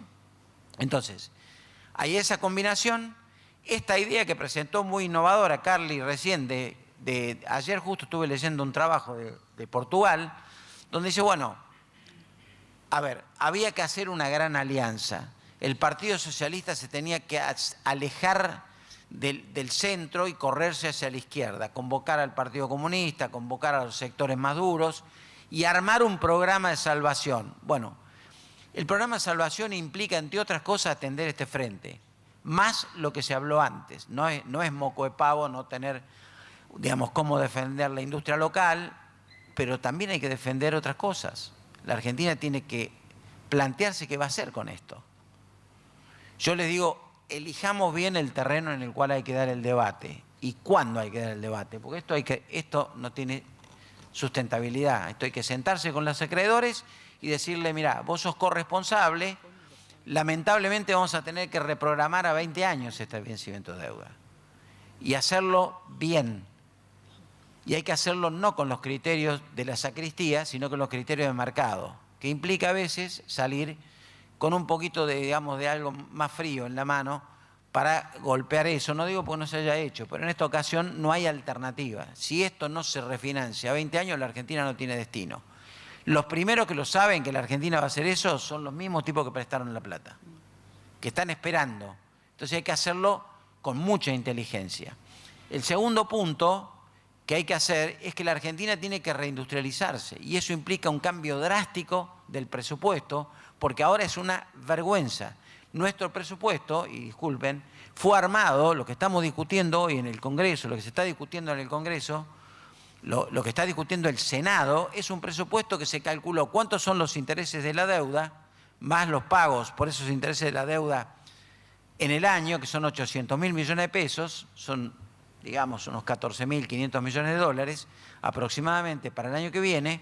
Sobre eso se calculó un dólar de 40,50, que es un dólar imposible de existir, que exista, y de ahí se calculó cuánto necesitamos que recaude la AFIP más los ingresos no tributarios para ver cómo bajamos el gasto y llegamos a poder pagar esos intereses de la deuda con un déficit cero. Ese es un ejercicio de Excel de primer año de la facultad, bruto, digamos, que la sociedad política no reaccionó en su totalidad porque el precio que tiene la aprobación de semejante nivel de ajuste va a ser extraordinariamente duro. Va a ser duro para la calidad de vida, va a ser duro para el empleo y va a ser muy duro para la sobrevivencia del aparato que queremos sostener, que es el aparato que da empleo en la Argentina y que, como dice por ahí algún autor, garantiza la paz del conurbano, que es el sector industrial. Si la Argentina no tiene industria, no tiene paz. Y la industria hay que protegerla. Y hay que protegerla todo lo que se pueda y de la competencia hay que poner límites a la apertura.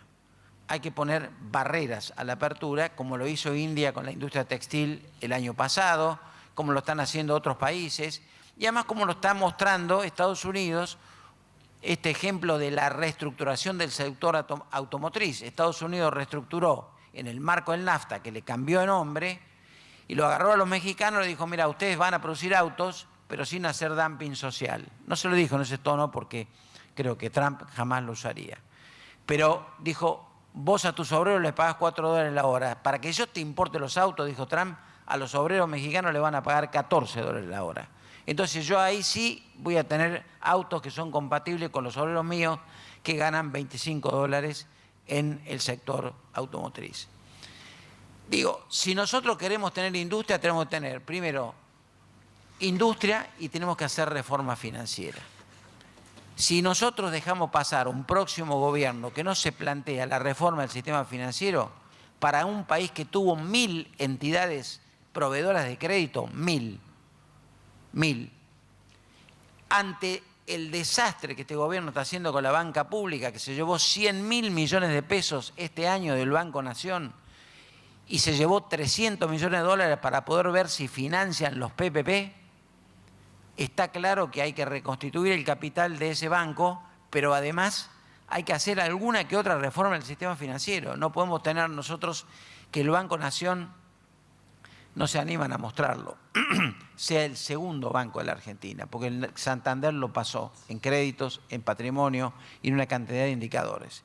Entonces, si vos, tu banco, que era un cuarto del sistema financiero, perdió ese liderazgo, es que alguna cosa la estás haciendo mal. Porque ese banco financiaba a las pymes y al sector agropecuario. Entonces no tenés posibilidad de reestructurar nada si no reformamos el sistema financiero. Me parece central, porque el tema de la deuda tiene que dispararnos a que pensemos en las soluciones más osadas. Yo sé que van a ser costosas, sé que va a ser difícil, pero el problema es que es mucho más difícil no poder pagar la deuda y que el default te lo declaren los acreedores. Entonces, para esto necesitamos una propuesta muy audaz que incluya la actividad industrial, que retome, digo, a mí lo de Brasil me preocupa, es un país complejo, es un país muy difícil de negociar, pero quiero recordarles a los compañeros que me acompañan aquí, a muchos que están sentados, que el superávit comercial promedio que tuvimos en la década pasada nos lo daba la patria grande. Nosotros teníamos superávit comercial con Uruguay, con Paraguay, con Chile, con Bolivia, con Perú, con Ecuador, con Colombia, con Venezuela, con México, con Centroamérica. De ahí salían los 9.000 millones de dólares. De ahí salían los 9.000 millones de dólares. Entonces, fíjese el anuncio de hoy que la industria cayó 11 y pico por ciento, 11.2, 11.4. Entonces se discute si Argentina va a dejar de tener industria. Y es probable que deje de tener industria automotriz, si nadie la defiende. Bueno, planteemos que Argentina, la mitad de los autos que se producen en el punto que está hoy y en el que viene, tiene que tener un motor fabricado localmente. Y eso está probado que da laburo a 500.000 personas en la cadena de valor. ¿Por qué voy a abrir la economía para someterme a la lógica de asignación espacial de los recursos de una transnacional A, B o C, si yo puedo producirlo localmente en un 80% e importar el 20%? Entonces, para ir terminando, digo, son duros los números. Las teclas, cuando las apretaste, sale muy ácido el resultado. Pero está claro que también tenemos la cabeza para pensar. Porque si no la tenemos para pensar, Perón decían, hay que tener espalda para aguantar. Y ya aguantamos mucho. Hay mucha tristeza, el pueblo está muy con los brazos caídos. Yo he visto en reuniones que Ariel no me puede dejar mentir en la CGT, a los presidentes de las cámaras que se están destrozando sus empresas pequeñas con los sindicalistas de sus sectores que se están cayendo, llorando a los empresarios porque no quieren cerrar sus empresas. Nadie quiere cerrar una empresa. La empresa se cierra en un segundo y demora décadas en reabrirse. Entonces es un momento para repensar la Argentina y pensarla con audacia, con frescura, con creatividad y sin miedo. La política es audacia y el triunfo es sin miedo. Muchas gracias.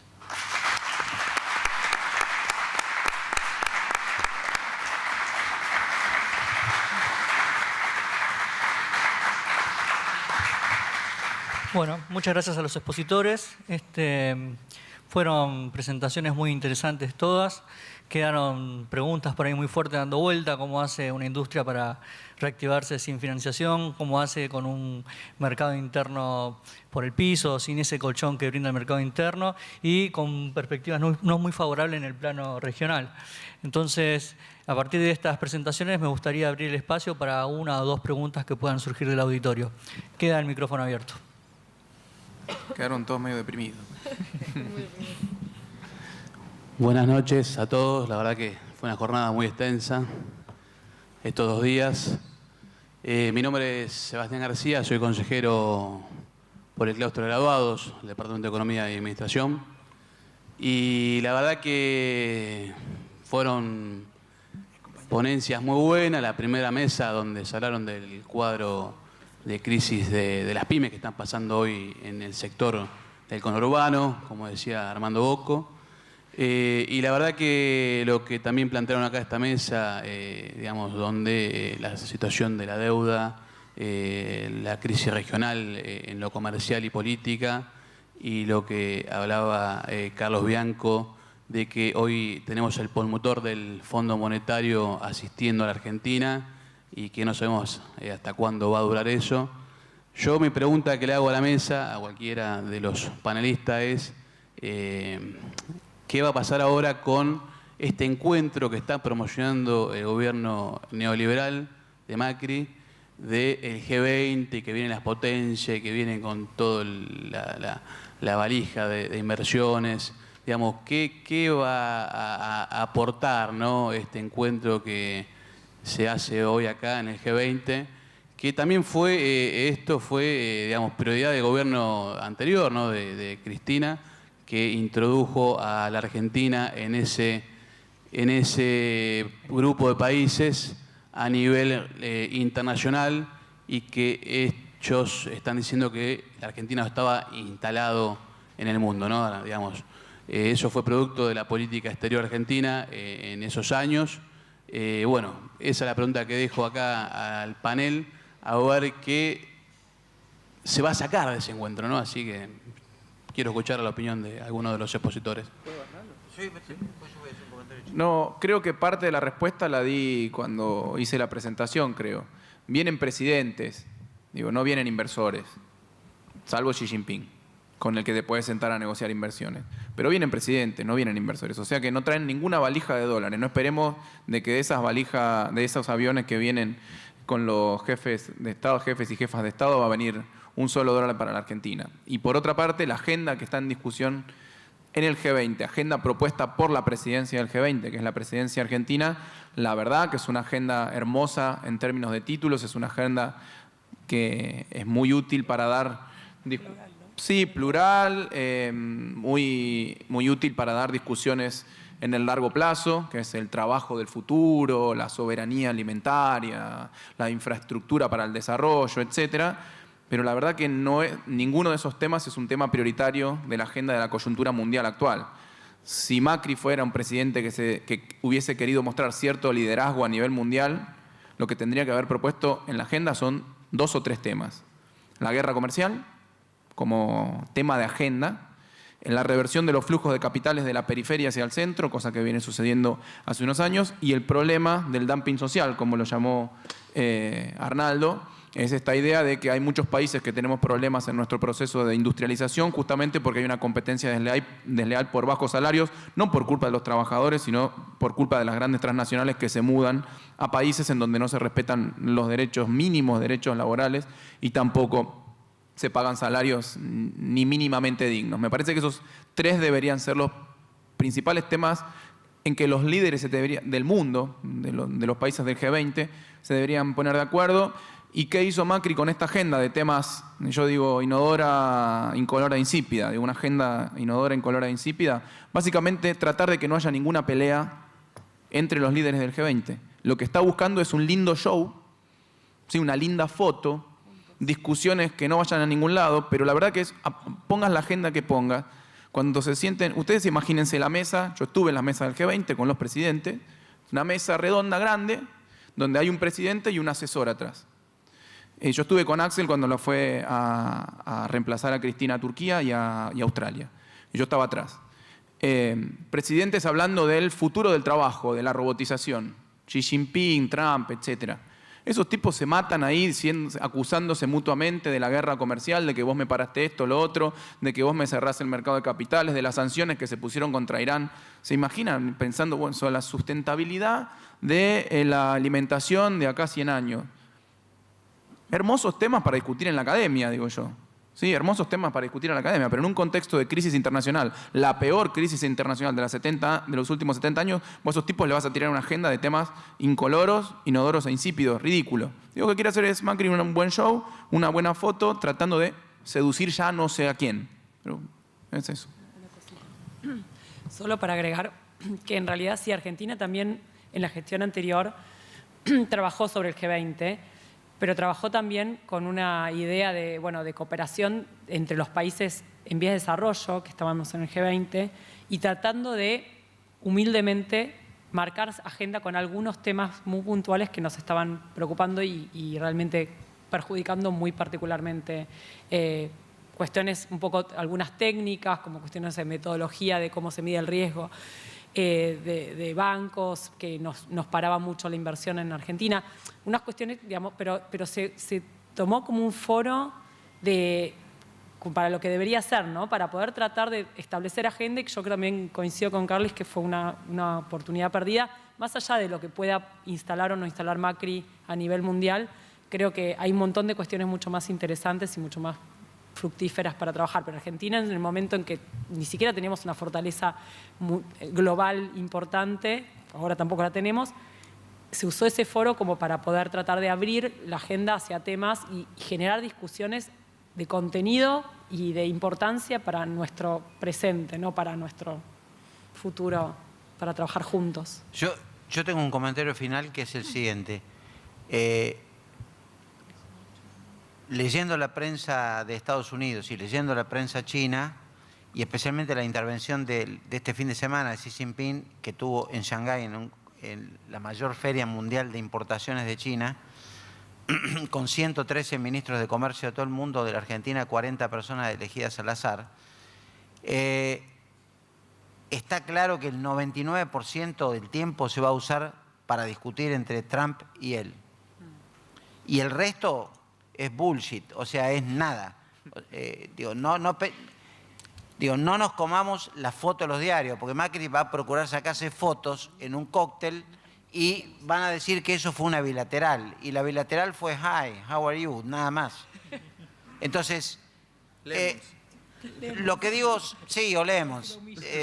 Ya te compramos, lo leímos, le dijo Trump, dejate joder, ya llevamos $12 millones, es suficiente, es fairly enough. Entonces, yo digo, el tema crucial de estos días es el problema de la crisis, y ese problema de la crisis no se va a resolver ni aquí, pero es un poco como para llegar a fin de año con un poquito del conflicto tal como se está viviendo, con alguna forma de dominio de pelota, porque realmente es muy complejo el modelo que está adoptando esta crisis, que no sabemos dónde va a terminar. La crisis no es comercial, la crisis es monetaria. La crisis es la resistencia de Estados Unidos a que haya un yuan que sea convertible y que se use como lo están usando los chinos para pagar en yuanes 15 años de petróleo a los países árabes. Con lo cual ya lo tienen garantizado con respaldo oro. El núcleo duro de la crisis es esa. Pero como yo iba a hablar de eso hoy, pero me metieron la posibilidad de la deuda, digo, bueno, voy a hablar de la deuda. Todo lo demás, la verdad, es para la foto, para que periodistas que no saben de estos temas, sí vean al presidente, que por ahí vieron alguna vez en su vida en una foto, y digan, mira, Macri se sentó con fulano, con el primer ministro de tal país o el presidente de tal país, y en realidad saludó, pero bilaterales, cara a cara, como dijo Carlos en su intervención, para decidir si tal país va a impulsar o no. Macron le dirá, mira, tu voto vale las armas que me tenés que comprar. Vos me dijiste que me iban a comprar tanques a mí. Eso puede durar la charla con Macron. Porque los votitos que consiguieron en el FMI no se cree que son gratis. Esos votos tienen costo. Tienen costo de importaciones que la Argentina se compromete a mantener. Y les digo, todo lo que viene después de Merkel, que era una de las más duras, son 10 veces peores, pues son fachos. Así que cuidado con eso. ¿Alguna pregunta más?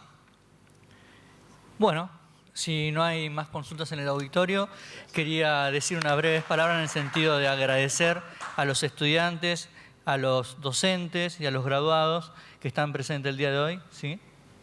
Y a los que trabajaron en la organización. Y a todo el personal de administración y servicio, el equipo colaborador, que hicieron posible que esta actividad se pudiera hacer el día de ayer y el día de hoy. Y muy contentos por las exposiciones y por la buena predisposición de cada uno de los asistentes. Sin más, entonces, y con el mayor agradecimiento que puedo transmitirlo a ustedes, agradezco la participación y los esperamos hasta el próximo año en una nueva edición de la Jornada de Comercio Internacional. Muchas gracias.